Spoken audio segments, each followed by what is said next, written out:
Hey, what's going on, guys? Ryan Gibbons here, and I'm here today to talk about the Dasaita Vivid11 head unit that's made specifically for the 5th Gen 4Runner.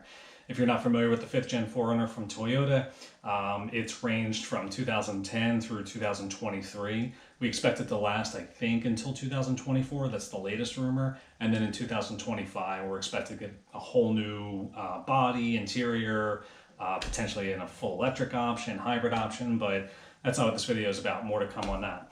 But again, today we're here to talk about the Dasaita Vivid11. So if you have a Toyota 4Runner, the head unit that comes with the 4Runner, the radio, the screen's a little bit small. I know they've changed the screen over the years.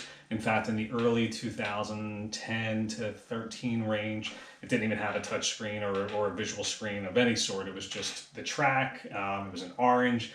Maybe the time, the radio station, that was essentially it. Had a CD player. We've come a long way. I think everybody nowadays wants Android Auto or Apple CarPlay. I know I do.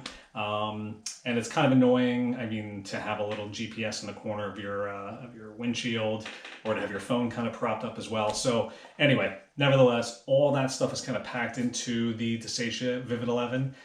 You can see just by the screen size alone, it's pretty significant.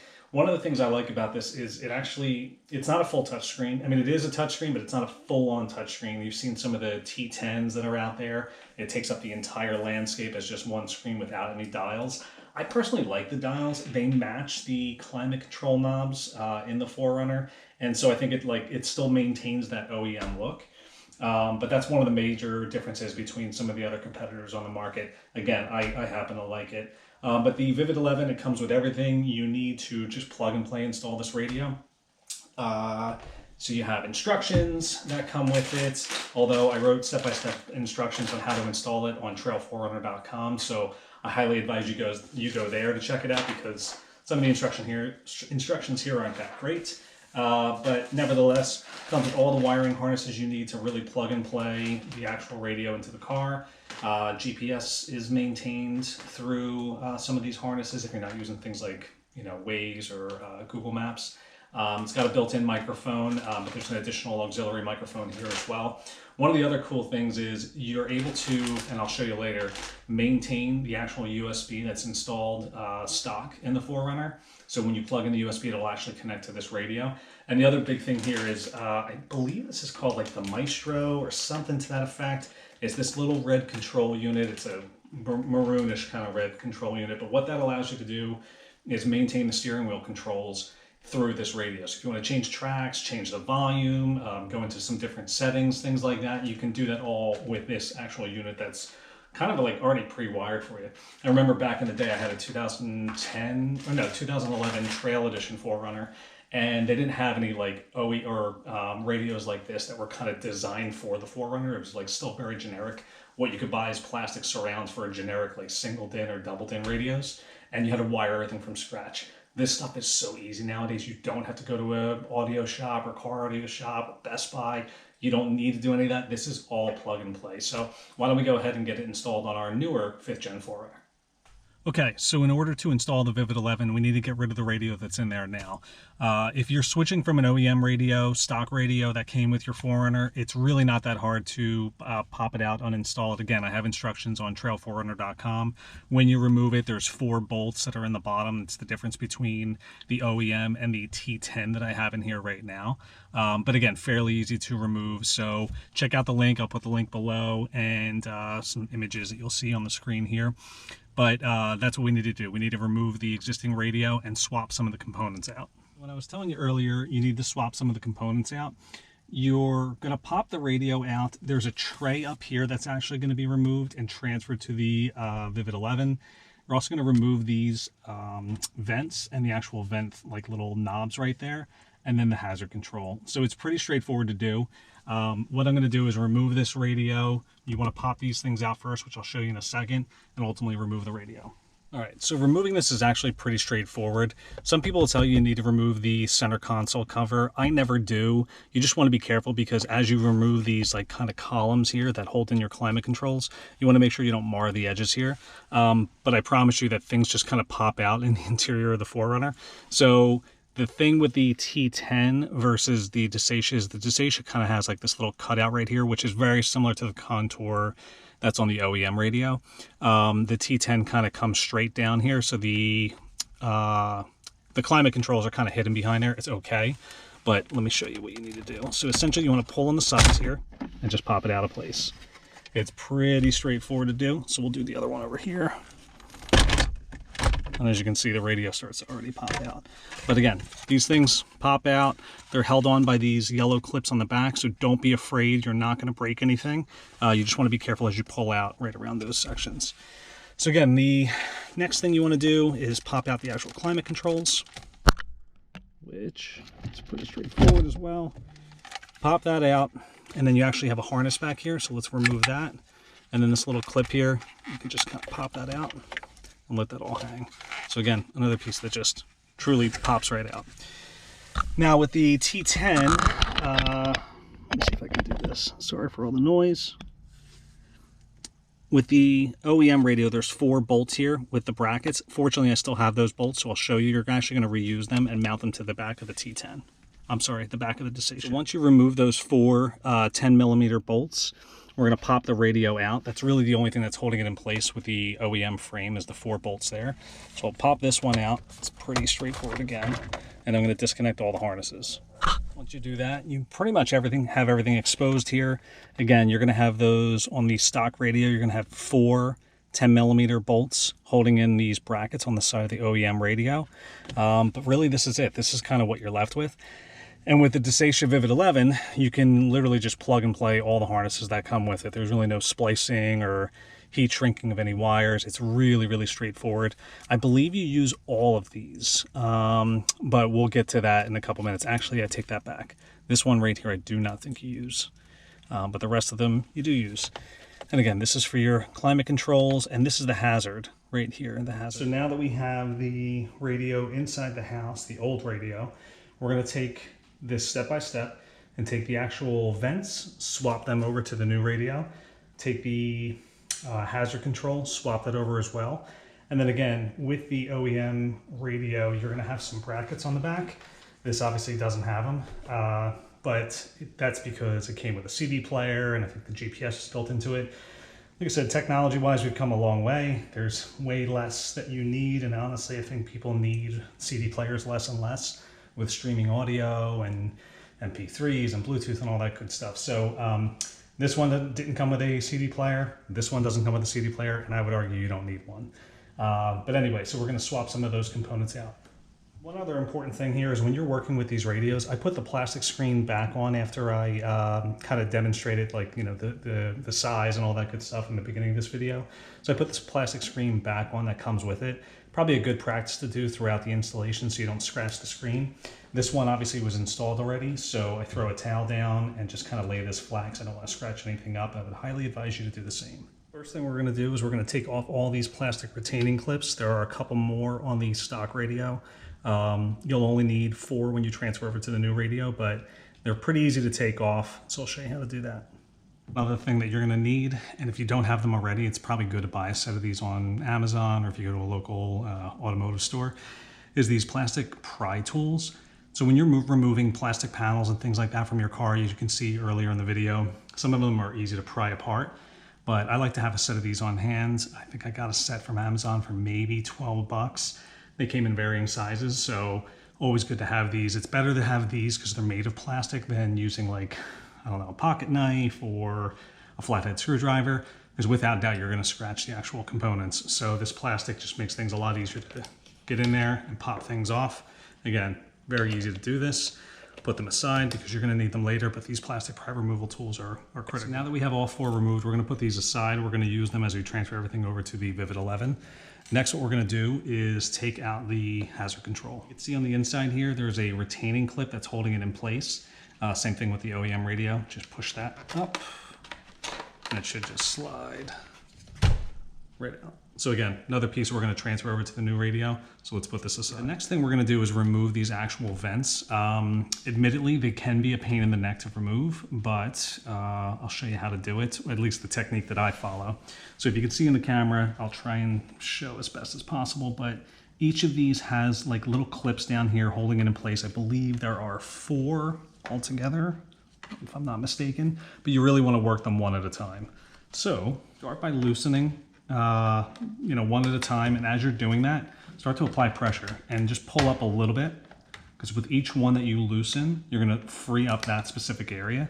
There is one back here that I'm going to pry it off as well. Just take your time. Don't rush this part, because I would imagine, I don't know what the price of these things are, but I would imagine they're a pain in the neck to replace and probably cost a pretty penny. So again, slowly want to work these things out. So there's 3, and I believe there's one more back in here, if I'm not mistaken. There's one back here.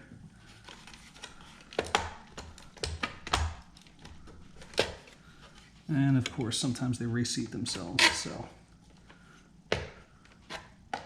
again, just take your time with this step. I feel like I've done this a bunch of times, and every time I go to do it, I forget how to do it, and then realize it's not that hard. So they do pop out. There's a clip on the top that would be somewhere up there. So you can either remove these first and then get to the other one, or you can remove this tray, which is something we're gonna have to remove anyway. That's probably a better step, but as you can see, you can do it one way or another. So I've got both of them removed. The next thing we're gonna need to do is transfer this tray to the new radio. It's held in by these very, very small Phillips heads. Whatever you do, don't try to pry this out or use an oversized Phillips head, because you'll strip the screws, and yeah. And again, another piece you don't want to have to replace if you're just here to swap out your radio. All right, so like I said, the next thing we need to do is transfer this tray over to the new radio. It's held in by these 2 screws. Again, it's the same on the OEM radio as it is on this T10. But whatever you do, make sure to use the right size Phillips head. I don't know where I got this one from. It came with some piece of furniture, and it just so happens to be the right size. You don't want to use an oversized one, because you're going to strip the screws. So just take your time with this step and slowly remove each screw from each side. They're small, they can strip easily, and again, another thing you don't want to have to replace if you're just here to swap out your radio. So got this one removed. Again, small screw, try not to lose that. I'm going to go to the other side, remove this one. Now that I've got both screws removed, I'm going to pop this piece off. Again, another piece you're going to need as you transfer things over to the new radio, so set that aside. That's pretty much it. I've got this thing stripped down. Again, if you read my review on Trail 4Runner, on the OEM radio, there's 2 brackets. I've got them set aside. Thank God I remembered to keep them, so I can go back to this Dasaita radio. But I'll show you how you mount those up in a second. So one thing I forgot is we need to take these vent covers off. This is just what indicates, well, one, it's the actual cover for the knob that closes and opens the vents. But they're indicators as well. The bottom here shows closed X and then free flowing open on the top. So we're going to swap those out. Again, this is another one of those really small screws. So use the right size Phillips head for that. And for this one, I'm going to use this tiny little, one that looks like it comes with an eyeglass repair kit.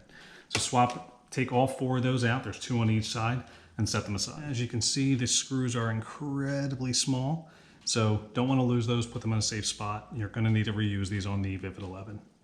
As you remove both screws, these things just kind of pop off. They're just plastic covers. Again, you need these, set these aside. All right, so now that everything's removed, we can set this aside and start transferring everything over to our Vivid11. Okay, so the order that I propose we go with this, just having done this a couple times now, is that tray that goes on the top here that can kind of like get in the way a little bit. So let's save this for last. The first thing we're going to do is probably throw in the hazard control, and then we'll put those covers back on for the vent knobs. So hazard control is really easy. It just kind of pops in the back here, and with those retaining clips, just pops into place. Depending if you push this in or don't have it depressed when you install the radio on the car, you'll know immediately, because your hazards will start to flash. Don't worry about that. But you can see it's locked in place just by popping it back in there. Next, we're going to transfer these covers back to the fronts of the radio here. You might have to pull the plastic out of the way as you do it, but let's install both of those next. Again, you're going to use your Phillips head with those really, really tiny screws. It can be a pain in the neck as these things drop down, so Try not to drop them. What I want to do is press this into place. What I really noticed is actually the matte finish on these matches the matte finish on the actual radio, but nevertheless, so press that into place. It'll sort of clip into place.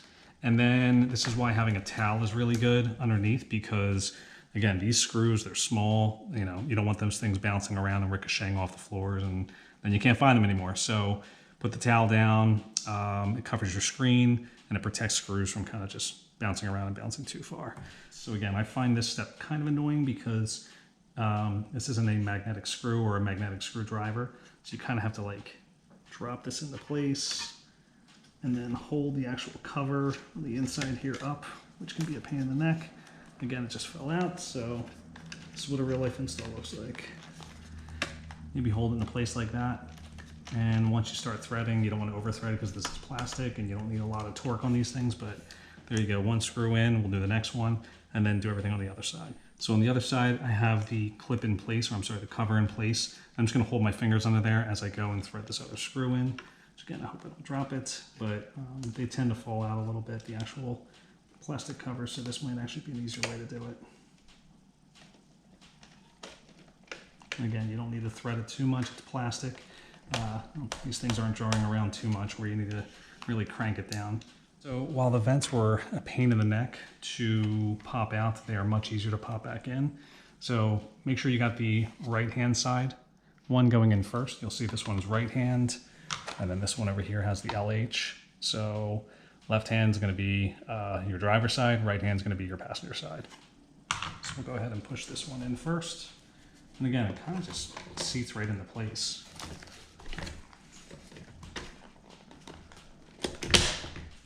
One's in. Let's go ahead and pop this one in.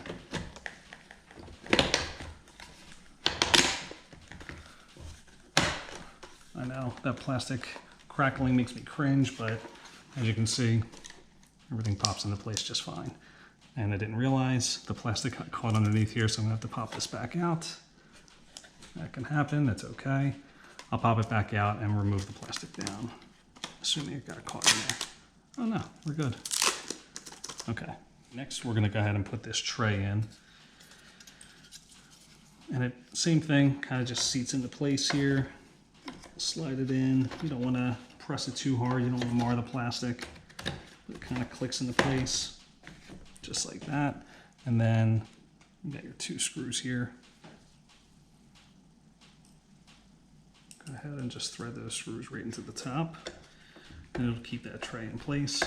Some people opt for, I think it's like 4x4 Labs. A lot of companies make like an aftermarket tray here where you can install like GoPros and phone mounts and things like that. So if you have one of those, I believe they sit right into place the same way with two screws on each side. Now that those are in, those 4 plastic clips we had before, you can pop those into place. What that's going to allow you to do is when you move the radio back into the car, it will, these clips help retain the radio in its position. There's also a couple brackets from the OEM radio we're going to put on here that'll keep it really locked in place. But these clips just add a little bit of extra protection. So I'm not always the smartest person, but I somehow remembered to save the hardware from the OEM radio. So what you're going to do is you're actually going to use, I believe, we're going to use not these are massive. We're actually going to use the other small Phillips head screws that came with the OEM radio. Now I remember the difference. So these screws are the ones that are going to keep this bracket into the side of this radio, and then the bracket I have back here on the other side. These 4 are what are going to actually mount back into the body of the 4Runner, keeping the radio intact. So on the bottom of this bracket here, there's 2 here, 2 on the other side. That's what locks the radio into the car. So with these retaining clips and these bolts, this thing is not going to bounce around. So let's go ahead and get this mounted to the side of here. Things I remembered at first was that there are 2 screws in a plate back here that it seemed like, you know, maybe they need to come out. They actually stay in just fine. When you go to mount the actual radio in, this will pull into place, so don't worry about that. We're going to move over to the other side of the radio, which would be the driver's side. And same thing, there's little bumps in the actual bracket that Dasaita accommodated for in the side of the actual head unit. So once you feel like you've kind of sort of seated into those, go ahead and hand thread and then finish with the Phillips head. what you're going to want to do is line it up to the two holes that exist here. Right. So as I said before, I feel like Dasaita, they just kind of thought of everything when it came to this radio to make it plug and play. It is incredibly simple to install this radio, and if you can't do this, then and follow my video and you can't do this, then highly suggest you take it to somebody who can, but it's pretty straightforward to do. A lot of this stuff is just plug and play. A lot of these harnesses that you see here are going to plug into the actual radio itself in your car. If you have kind of like an auxiliary backup camera, or you have a subsystem, they've accommodated all of that stuff with all these additional harnesses and plugins, audio video plugins. But it's, again, at this point, it's really just kind of plugging in where it makes a match. Some of these harnesses are pretty straightforward. Some of them look similar, so kind of trial and error. Do not force this stuff in. You'll bend these pins and compromise the radio. So just take your time with it. But again, everything is pretty plug and play and straightforward. As you begin to plug things in, it'll start to look like a nice rat's nest back here, but it's okay. All this stuff's going to get shoved in behind the radio, so you'll never see it again. So again, take your time, slowly plug things in. There's not a lot that you actually have to plug in. And find its match. That's really what you're trying to do here, is just finding the match of those. I mean, I think an audio guy could probably tell you a little bit more about what certain things do. So this is for your actual antenna for the radio itself, like if you actually want to listen to like AM, FM radio. So go ahead and plug that in over here onto the back of the radio. And then all these kind of like audio video cables you're going to want to connect label for label. So this one says to cam in, you're going to look for the cam out, and make your necessary connections before you install it.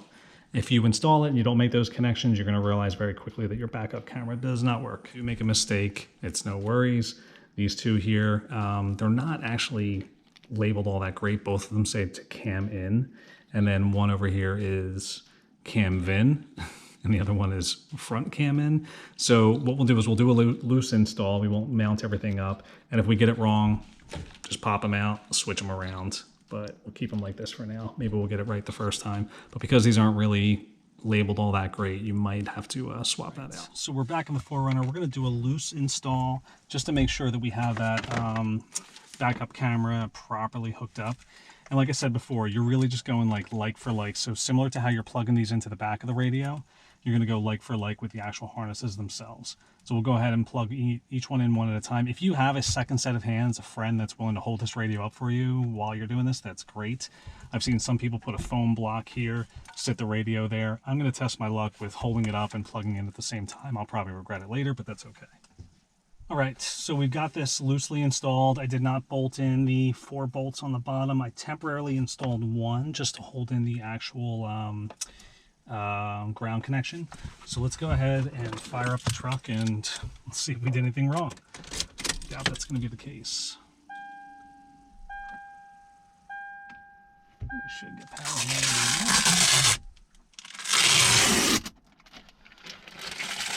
Sorry, that was really loud. Again, this is kind of loosely installed. I don't want to go crazy installing it right now.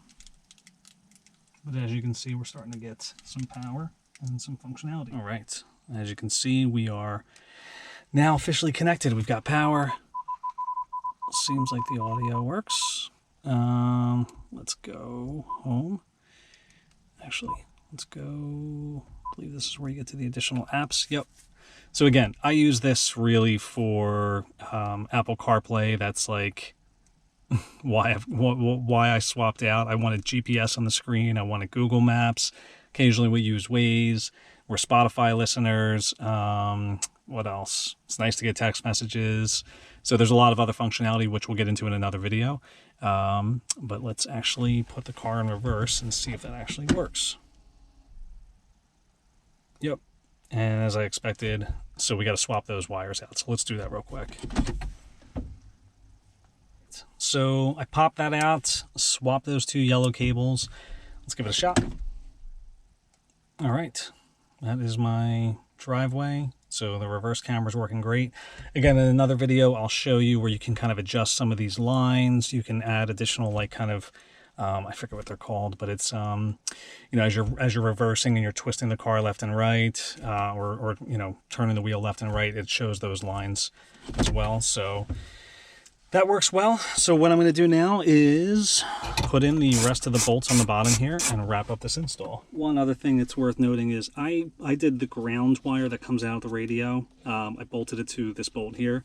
You can probably do it to any of them, but it mounts into the actual brackets, which mounts into the frame of the car. So that's a good way to ground the radio. But wanted to give you a little bit of a perspective down there. And again, these are the other 4 bolts that I was mentioning before. Hopefully you can't see the rat's nest back there, but don't worry, as we start to put the rest of the dash in, you won't see any of that stuff. The install is pretty straightforward. It's very similar to the way you took everything off. You kind of just plug and play everything back in. Again, I think this radio is so damn easy to install that I'm surprised more people don't buy them and just do them themselves. I've heard of guys taking them to shops, which is fine if you don't feel like 100% comfortable, or if you have a complicated audio system that you installed aftermarket, that's totally fine. But if not, if you're kind of just running stock, you can see all this stuff kind of just pops back into place, which is kind of wild. But yeah, so that's it. You've got the Vivid11 installed in your Toyota 4Runner. Again, check back for another video where I'll talk about some of the features and how you can connect Apple CarPlay.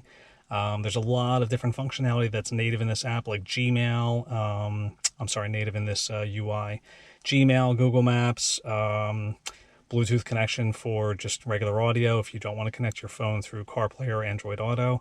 But there's a lot of stuff you can do here. Admittedly, my wife and I watched an Eagles game, because we're from Philadelphia, while we were on a road trip out to Moab, and wasn't safe, but we can do that. So, yeah, more to come, but glad you, thanks for following, and hopefully you got a lot out of this install.